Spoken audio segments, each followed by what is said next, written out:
स्थगित केले गेलेत। आतापर्यंत सर्रास रिक्षा परवाने आता यापुढे मिळणार नाहीत। केंद्रीय वाहतूक मंत्र्यांसोबत पत्रव्यवहार केल्यानंतर परिवहन मंत्री प्रताप सरनाईक यांनी हा निर्णय घेतलाय।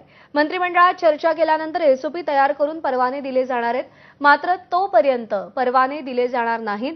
परिवहन मंत्री प्रताप सरनाईक यांनी हा निर्णय घेतलेला आहे। आपल्यासोबत प्रताप सरनाईक आहेत। अनेक वर्षापासून राज्यामध्ये रिक्षाचे परवाने खुले केले गेले होते, परंतु अनेक संघटनांनी रिक्षा असोसिएशननी मागणी केली होती की रिक्षांच्या संख्या जास्त झाल्या त्यामुळे व्यवसायावर परिणाम होतो।